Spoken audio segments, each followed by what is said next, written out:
Jorge Victorero. Información. Prisma. Enrique, buenas tardes, bienvenido. Muchas gracias por atendernos. No, por favor, Jorge, muchas gracias a vos, a ustedes por participar en el programa de ustedes. Al contrario, sé que estás con poco tiempo, pero un poquito quería que nos adelantara. Digo, ¿qué pasa por la cabeza de gente como esa? No sé si alcanzaste a oír. Sí, no, bueno, aparte seguí el caso, tengo amigos en Brasil, en Río de Janeiro, y me contaban el episodio. No, el episodio es dramático, absolutamente, y en realidad creo que hay dos situaciones. Una es la victimización propia del hecho, ¿no? En sí misma, que tiene características no solamente psicológicas, psiquiátricas, sino básicamente legales, sociales y demás. Estamos hablando de una chica, de una adolescente violada por 30 personas, que se va supuestamente por un novio originalmente, una situación que parece se repite, que actúe un amigovio como especie de entregador. Sí. Pero luego la revictimización a través de las redes sociales, ¿no? En la cual, que eso fue lo más impactante, por eso lo hizo decir al presidente de Brasil que tenían que hacer algo. Y así averiguando, me estuve enterando que Brasil está haciendo bastante frecuente esta modalidad de exponer violaciones en las redes como una especie de aventura, ¿no? Claro. Y desde la perspectiva de la víctima es absolutamente desoladora, ¿no? Sí. No solamente desde la perspectiva forense, ¿no? Obviamente una violación por 30 personas es desastrosa, pero esa chica obviamente ya no tiene vida. Claro, pero Enrique, decime, ¿qué placer pueden sentir esas 30 personas? Es decir, ¿es una característica del hombre? No sé, yo no lo entiendo eso.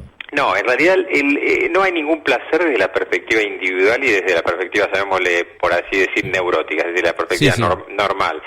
Existe el comportamiento de manada, el comportamiento que Sloterdijk, el filósofo, decía que el hombre encuentra su subjetividad, es decir, encuentra su ser individual en la manada. Paradójicamente no tiene individualidad y la encuentra en lo colectivo, que es lo que se da, por ejemplo, en el fenómeno de las barras bravas y demás. Sí. O sea que ahí no tienen ningún tipo de freno inhibitorio, digamos. No hay freno inhibitorio porque no soy un yo. Claro. Soy un colectivo que dice vamos y avanzamos, que es lo que en por ejemplo, en una fuerza armada uno espera. Es decir, ahora, ¿el freno inhibitorio lo marca la sociedad o esto tiene que ver con que nosotros también pertenecemos al grupo animal, Enrique? No, pero mira, a ver, yo creo que esto llevaría justamente, y estábamos hablando con Miriam del asunto de vernos el jueves en el programa, sí, en el que es un poco lo que quería plantear. El freno inhibitorio lo plantea en estos casos y lo está planteando cada vez más en casos la sociedad.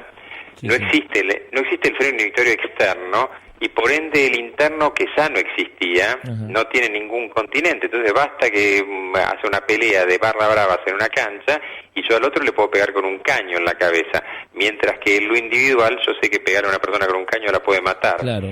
Es decir, vos viste que el artículo 34 del Código Penal dice que se comprende y dirige. Bueno, esta gente en términos antiguos comprende, en términos antiguos dirige, pero los términos que estamos tratando de imponer en la psiquiatría forense más actual es que realmente no comprende y dirigen porque no son individuos. Claro, la gente que nos escucha dirá que yo estoy diciendo que son inimputables. No, es otra historia. Lo que estoy diciendo es que desde la perspectiva más actual son sujetos que no tienen la capacidad casi humana, ¿no? Han pasado a ser un sujeto anómico. Es decir, ahí el uso de razón no tiene nada que ver. No, claro, porque la razón está delegada en la masa. Claro. Es como el tipo que va a la cancha de fútbol en su, disculpame el término no académico, perra vida, ha efectuado algún tipo de improperio, de puteada, déjame que lo diga así, y cuando se masifica, ahí lo dice. Pero perdóname, ¿cuál es la práctica de un cuerpo de infantería o de choque? Se le enseña a la persona a no tener pensamiento individual. ¿Por qué? Porque es necesario que cuando alguien diga salimos. Es decir, no se hace un meeting para democráticamente elegir qué es lo bueno y lo malo. Y eso sería malo en términos de un pelotón de infantería, digamos, o de un grupo comando. Ahora, eso que en esa circunstancia extrema es bueno, en la sociedad civil es absolutamente malo. Necesitamos individuos que tengan frenos. Estos individuos se comportan como sujetos que directamente, una horda salvaje que no tiene ningún nexo colectivo que les permita siquiera decir, bueno, yo puedo desobedecer esta orden de lo colectivo. No, ellos van y hasta eso lo vuelve lícito, porque, volvemos a tu pregunta, ¿hay placer? No hay ningún placer. El único placer es el sometimiento y el sufrimiento de la víctima. Claro, totalmente. Bueno, y te cambio un medio rapidito ahí, esta otra persona que terminó matando a esta chiquita, Micaela Ortega, muy jovencita, 12 años. El fiscal Fernández, que interviene en esa causa, dijo que se trata de una persona psicopática, que tenía varios perfiles de Facebook y demás. ¿Qué es psicopática? No, es un término que se utiliza hoy para asimilar a una persona mala, rara y demás, pero en realidad si vamos a hacer eso, digamos, si vamos a todo perfil anómalo ponerle psicópata, no vamos a llegar a ninguna parte, porque es como casi decir un sujeto malo, un sujeto raro, un sujeto perverso. En realidad sí, obviamente tienen un serio trastorno de personalidad. Lo que pasa es que esos serios trastornos de personalidad ya están implícitos en cantidad de gente que comete delitos de cierto tipo. Es decir, un ladrón eventualmente puede no tener un trastorno de personalidad, pero un sujeto que comete violación y homicidio o un homicidio sin ningún tipo de motivación, obviamente sus estructuras mentales y cerebrales no son las mismas, ¿no? Es decir, básicamente lo que se supone en general que son sujetos que tienen pérdida de empatía, que pérdida de contacto con el sufrimiento del otro. Pero esto es desde ya, cualquier persona que es capaz de conducir una víctima adolescente y llevarla y porque se resiste matarla, es así. Ahora lo que me decían hoy, una abogada, que hay que estar un poco atentos, que no se trate de un fenómeno de trata, ¿no? Pero bueno, va a ver qué encuentra la fiscalía al respecto. Ahora, vos sabés que yo siempre me pregunté, cualquiera que uno te conoce perfectamente, saben que sos, o yo mejor dicho, sé que sos muy requerido, tenés una vasta experiencia en todos estos temas, pero digo, ¿por qué la violación directamente no se aplica la perpetua, digamos? Que el tipo no salga nunca más, porque yo estoy cansado de escuchar de que cada vez que uno viola, ¿por qué si tendría que estar adentro y salió a los 8, 9, 10 años? Estoy hablando de un violador, ¿no es cierto? ¿Por qué crees que no se le aplica y sale? ¿Tienen que ver los derechos humanos? Yo creo que hay un tema de no comprensión de la magnitud de la lógica de los delitos sexuales, ¿no? En realidad, de los delitos sexuales hay un error tremendo en cómo se analizan. Por eso, estos grandes paraguas psicópatas, ¿por qué no sirven de nada? Porque en realidad es no entender, lo que hay que saber es si el grado de peligrosidad y de reincidencia de ese tipo de delitos. Y ahí sería fácil, es como si yo te dijese, mira, vamos a dejar un auto que tiene los 3 neumáticos pinchados y lo vamos a dejar 5 meses en un garage y después lo volvemos a sacar.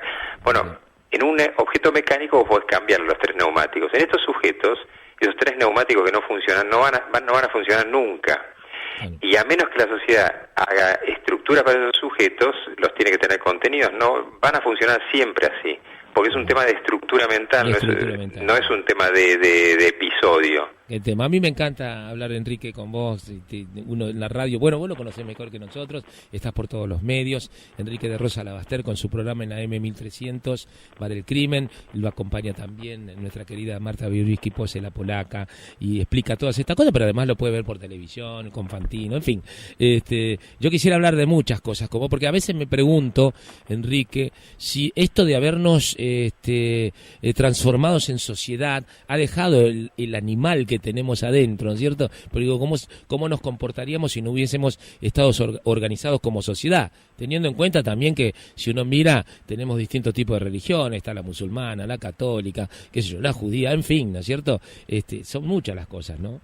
Sí, pero ¿sabes qué? Creo que acá hay que entender que esto no es un proceso de animalidad del hombre, sino es un proceso en el que el hombre no entra en nuevos paradigmas, pero sin los elementos para abordar esos paradigmas. Es decir, en algún sentido, estos sujetos que cometen este tipo de delitos directamente no tienen los funcionamientos que permiten el vivir en una sociedad. Una sociedad necesariamente necesita de comprender empáticamente al otro, ¿no? Es decir, es como cuando uno toca a una persona y siente la temperatura de esa persona o si ve una persona desmayada tiende a responder. Esa incapacidad de responder al otro implica que ese sujeto no puede vivir en sociedad solo. Evidentemente tiene que tener algún tipo hay que empezar a tratar a esta gente como un grado de incapacidad, pero una incapacidad peligrosa para los demás. Seguramente. Enrique, te mando un abrazo enorme, espero verte en los próximos días, el jueves en tu programa seguramente. ¿Cómo no? Y seguir charlando esto y otros temas que vos plantees también. Por nuestra parte, muchas gracias. Un abrazo a todos ustedes, gracias por la invitación. Igualmente para vos, era el doctor Enrique de Rosa Alabaster con nosotros.